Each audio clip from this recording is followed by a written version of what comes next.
semua, hari ini saya nak kongsikan pengalaman saya mengembara ke dunia ajaib Wan Nur Azri menerusi kumpulan cerpen sulungnya yang bertajuk Mana Dadu Darjeeling.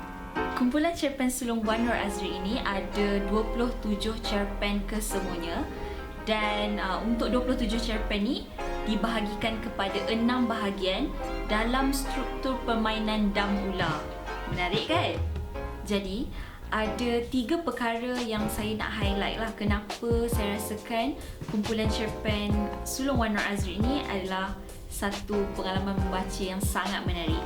Okey, yang pertama sekali adalah bila kita membaca cerpen-cerpen Wan Nur Azri ini, kita macam terfikir tau, macam mana boleh seseorang tu dikurniakan imajinasi dikurniakan imajinasi yang terlalu dalam, yang terlalu jauh, yang macam bila saya membacanya saya macam terfikir, oh boleh berimajinasi macam ni, macam tu.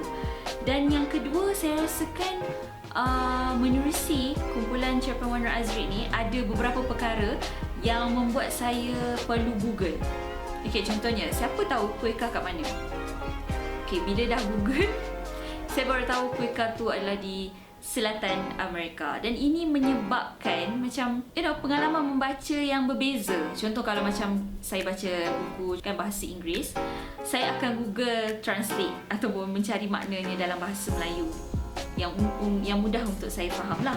Tetapi membaca Wan Nur Azri ada beberapa perkara yang perlu membuatkan kita Google. Dan ini masuk poin ketiga, kenapa saya katakan cara Azri menulis tu adalah menarik.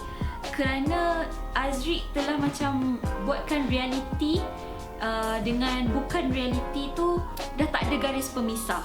Macam dua-dua tu bertembung dengan sangat baik, membuatkan saya rasa macam, oh kan macam ni Contohnya, Azri dia ada menulis satu watak yang real, iaitu seorang penulis Roslan Jomel, dan dia memasukkan watak tersebut dalam salah satu cerpen dalam buku ni, dan buatkan kita terfikir, betul ke cerita ni macam tu. Walaupun kita tahulah ianya tidak benar, tapi cara Azri menulis tu dia membuatkan kita rasa macam realiti dengan bukan realiti tu senang betul untuk terhapus macam tu. Pada saya, dia mewujudkan satu dunia baru yang Azri cipta. Dan kalau kita lihat, menerusi kumpulan cerpen Wan Nur Azri ini, ia adalah satu kumpulan cerpen dengan gaya penulisan realism magis, yang mana itulah saya katakan tadi, dunia realiti dan bukan realiti tu seolah-olah tiada batasan, dan Azri mewujudkan satu dunia baru. Kalau saya sendiri memang sangat sukakan buku-buku yang menggunakan gaya penulisan realism magis ni. Okey, kalau zaman dulu-dulu penulis yang menggunakan gaya penulisan realism magis ni, mereka cuba mengangkat darjat raja-raja.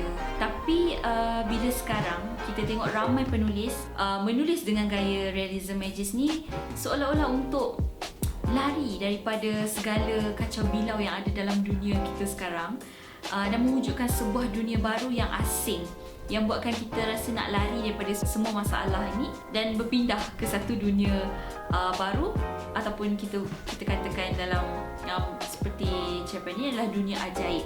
Dan untuk itu saya sememangnya sangat-sangat menyukai apabila penulis-penulis cuba untuk mengerah fikiran, mengerah mereka punya imajinasi tu untuk menghasilkan karya-karya yang luar biasa ni.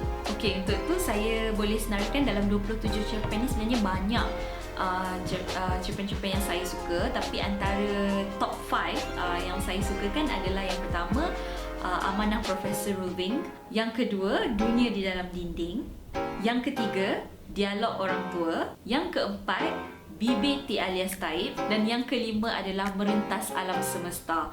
Dan ini antara top 5 lah cerpen kesukaan saya. Dan bagi yang belum dapat ataupun baru dapat buku mana Darujani ni bolehlah baca cerpen-cerpen tu dan bagi tahu saya ataupun bagi tahu dekat Caterpillar ataupun Azriq sendiri kenapa you all suka 5 cerpen tu. Untuk amanah Profesor Rubing tu saya sukakan kerana saya teringat semasa saya pernah bekerja di bawah Azriq ketika di Melaka Impact dulu. So ada memorinya di situ semasa bekerja dan banyak buat research tentang Melaka. Azriq selitkan dalam cerita amanah Profesor Rubing tu. Macam dunia di dalam dinding pula, kenapa saya sukakannya? Kerana macam selalunya orang akan menulis cerita antara dinding kan.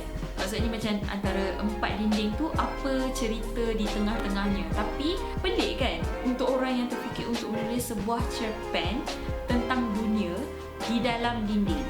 Pelik kan? Untuk kumpulan cerpen sulung Wan Nur Azriq ni, saya sarankan untuk siapa-siapa yang nak cuba sebuah pengalaman pembacaan baru, bolehlah dapatkan segera.